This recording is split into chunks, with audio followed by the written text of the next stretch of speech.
బంగారాన్ని విడిపించి ఆ రోజున మార్కెట్ ధర కట్టి మిగిలిన డబ్బును మీకు అందిస్తుంది కొమ్మూరి గోల్డ్.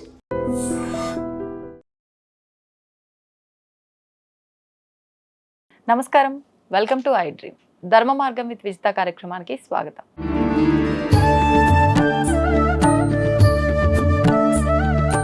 ప్రస్తుతం మనతో పాటు ఉన్నారు ప్రముఖ ఆధ్యాత్మికవేత్త సుభాష్ శర్మ గారు. ఇప్పుడు గురుగారితో మాట్లాడతాం. నమస్కారం అండి. శ్రీమాత్రినమండి. గురుగారు, ఫిబ్రవరి 17వ తారీఖున సూర్యగ్రహణం ఉంది అని అంటున్నారు. కొంతమంది లేదు మన దగ్గర అంటున్నారు. అసలు నిజంగా ఏ ప్రాంతాల వరకు సూర్యగ్రహణం వర్తిస్తుంది, ఎటువంటి నియమాలు పాటించాలి? తప్పకుండా తెలియజేస్తాను. ముందుగా వీక్షిస్తున్న ప్రేక్షకులందరికీ శ్రీమాత్రే నమః, శ్రీ గురుభ్యో నమః. సప్తాశ్వతమారూఢం ప్రచండం కశ్యపాత్మజం శ్వేతపద్మధరం దేవం తం సూర్యం ప్రణమామ్యహం. భారతదేశంలో మనకు సూర్యగ్రహణం అనేటటువంటిది ఈ సంవత్సరం లేదు. నిజానికి కనిపించనటువంటి గ్రహణం గురించి మనం భయపడాల్సిన పనేం లేదు. ఎందుకంటే మనకు మామూలుగా గ్రహణాలు అనేటటువంటివి అవి చాలా మనిషిని ఉన్నత స్థాయిలో కూర్చోబెట్టేటటువంటి అద్భుతమైనటువంటి రోజు అది. గ్రహణము అంటే భయపడాల్సిన పని ఏమీ లేదు. ఎందుకంటే గ్రహణము జప తప హోమాది క్రతువులకు, ఆరాధనలకు, మంత్రదీక్షకు చాలా ఉపయోగపడేటటువంటిది గ్రహణము. అందులోనూ మన భారతదేశంలో ఇప్పుడు శివరాత్రి తర్వాత వచ్చేటటువంటి అమావాస్య, ఈ అమావాస్యకు మనకు గ్రహణం భారతదేశంలో కనిపించదు. కాబట్టి దీని గురించి భయపడాల్సిన పని ఏమీ లేదు. యథావిధిగా ఎవరి పనులు వాళ్ళు చేసుకోవచ్చు.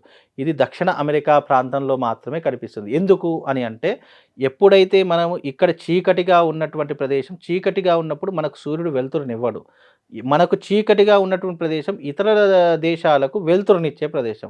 అంటే మనకు ఎప్పుడైతే చీకటి అవుతుందో, ఏ ఏ దేశాలకు వెలుగునిచ్చేటటువంటి సూర్యుడు ఉదయిస్తాడో ఆయా దేశాలకు మాత్రమే గ్రహణం వర్తిస్తుంది. ఎందుకంటే ఇది సాయంకాలము 6:45 గ్రహణం పడుతుంది.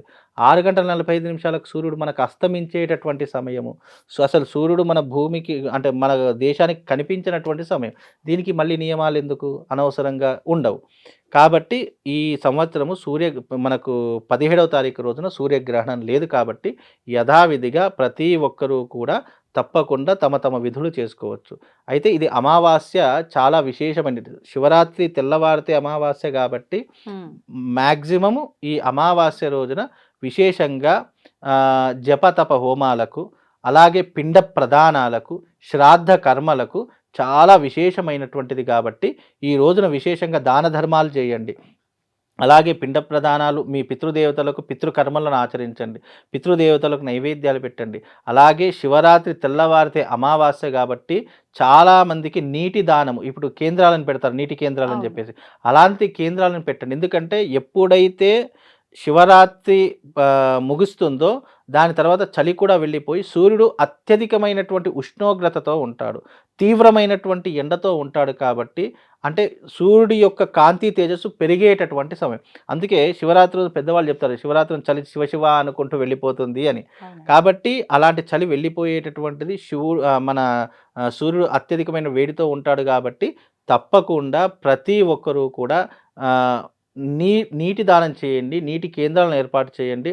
రెండవ విషయం ఏంటంటే, శివరాత్రి రోజు నుంచి తెల్లవారితే చాలామంది ఉపవాసం ఉంటారు. కాబట్టి ఆ రోజున ఎవరికైతే నువ్వు ఒక ముద్ద అన్నం పెడతావో దాని పుణ్యం విశేషం. అందులోనూ అమావాస్య రోజు పెడితే ఇంకా విశేషము. కాబట్టి ఇలాంటి పుణ్యాన్ని సంపాదించుకోవడానికి ఈ అమావాస్య వినియోగించుకోండి తప్ప అనవసరంగా మీడియాలో వచ్చిన ఆ గ్రహణం ఉంది కదా, గ్రహణంలో ఏం చేయాలి కదా అంటే, మనకు సూర్యగ్రహణం అసలు భారతదేశంలో లేదు, పాటించవలసిన పని కూడా లేదండి. ఇప్పుడు విదేశాల్లో ఉన్న వాళ్ళకైతే గ్రహణం ఉంది అన్నారు. అంటే అక్కడ ఉన్న వాళ్ళు ఏమైనా దాన ధర్మాలు కానీ విధానాలు కానీ ఆచరించవచ్చా? విశేషంగా గ్రహణ సమయంలో దైవారాధన కానీ జపం కానీ చాలా ఫలితం అంటూ ఉంటారు. అలాంటివి ఏం చేసుకుంటే చాలా మంచి. ఎందుకంటే మన భారతదేశంలో ఉన్నటువంటి భారతీయులు అన్ని దేశాలలో ఉన్నారు. ఒక దేశానికి పరిమితమైనటువంటి వాళ్ళు కాదు భారతీయులు, అన్ని దేశాలలో ఉన్నారు. కాబట్టి మనకు ఇక్కడ ఏదైతే సూర్య అస్తమయం అవుతుందో, ఏ దేశాల్లో సూర్య ఉదయం అవుతుందో ఆ దేశాలు తప్పకుండా గ్రహణ నియమాలు పాటించాలి. అది ఏ దేశమైనా సరే, మీరు గూగుల్లో కొట్టుకొని ఏ దేశంలో సూర్య ఉదయం అవుతుందో మనకు అమావాస్య రోజున ఆ దేశంలో తప్పకుండా ఈ యొక్క గ్రహణ నియమాలు పాటించాలి.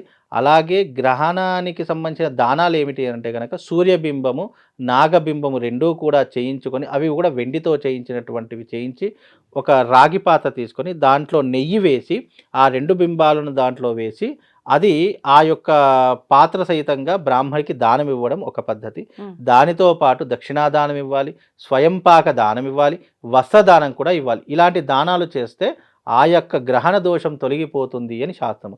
అందులోనూ ఈ గ్రహణం అనేటటువంటిది శతభిష నక్షత్రం వారు చూడకూడదు. అలాగే ఈ యొక్క రేవతి నక్షత్రం వాళ్ళు చూడకూడదు. కుంభరాశి వారు మరియు మీనరాశి వాళ్ళు వీళ్ళు ఈ గ్రహణం చూడకూడదు. ఎందుకంటే ఇది కుంభరాశిలో శతభిష నక్షత్ర యుక్తంగా ఈ యొక్క గ్రహణం ఏర్పడుతుంది కాబట్టి ఆయా దేశాలలో ఉన్నటువంటి వారు ఎవరైతే ఉన్నారో వాళ్ళు ఈ యొక్క నక్షత్రాల వాళ్ళు, ఈ యొక్క రాసుల వాళ్ళు గ్రహణాన్ని చూడకూడదు. గ్రహణం విడిచిన తర్వాత మీ దగ్గరలో ఉన్నటువంటి దేవాలయానికి వెళ్ళి ఈ చెప్పినటువంటి దానాలు చేస్తే గ్రహణ ప్రభావం తగ్గుముఖం పట్టేటటువంటి అవకాశం ఉంటుంది. ఆ రోజున అమావాస్య కాబట్టి వీలైతే నదీ స్నానము, కూపస్నానము, సముద్ర స్నానము ఆచరించే ప్రయత్నం చేసుకోండి. ఆ రోజున తెల్లవారితే గనక విశేషంగా మనకు ఆ అమావాస్య రోజున వీలైతే పితృదేవతల మీదుగా, తల్లిదండ్రుల పేరు మీదుగా ఎవరికైనా అన్నదానం కానీ, వస్త్రదానం కానీ చేసేటటువంటి ప్రయత్నం చేయండి.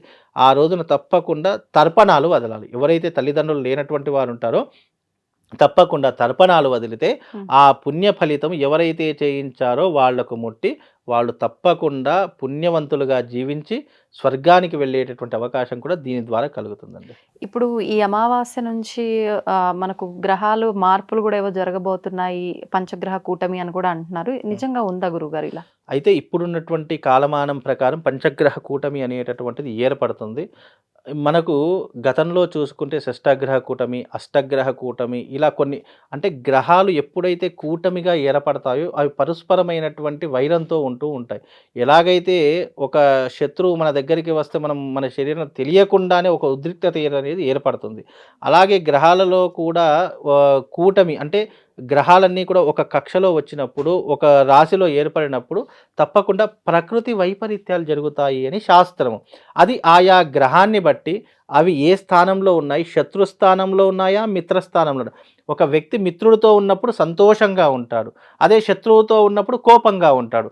ఒకవేళ ఎదురుగా శత్రువు వస్తూ ఉన్నాడు అని అన్నా కూడా మనకు తెలియకుండానే బాడీ రియాక్ట్ అవుతుంది, మనసు రియాక్ట్ అవుతుంది, కళ్ళు రియాక్ట్ అవుతాయి. అంటే ఇన్ని రియాక్ట్ అవుతూ ఉంటాయి. అలాగే ప్లానెటరీ పొజిషన్లో కూడా గ్రహ కూటమి ఏర్పడినప్పుడు తప్పకుండా మన ప్రపంచవ్యాప్తంగా భూకంపాలు లాంటివి కానీ, సునామీ లాంటివి కానీ, లేదా ప్రకృతి వైపరీత్యాలకు సంబంధించినటువంటి ఎన్నో రకాలైన ఇబ్బందులు తప్పకుండా కలుగుతాయి అని శాస్త్రం. అంటే కూటమి అంటేనే అర్థం చేసుకోవాలి, ఒక గ్రహానికి మించి ఎక్కువ గ్రహాలు ఒక రాశిలో కలిసినప్పుడు అవి ప్రపంచ దేశానికి, ప్రపంచవ్యాప్తానికి తప్పకుండా హానిని మాత్రం కలిగిస్తాయి. అది ఏ రకమైనటువంటిది అనేటటువంటిది ఆయా ప్లానెటరీ పొజిషన్ని ఆధారంగా చేసుకొని క్యాలిక్యులేషన్ వేసుకొని చెప్తే అది కరెక్ట్గా తెలుస్తుందమ్మా. ధన్యవాదాలు గురుగారు. శ్రీమాత.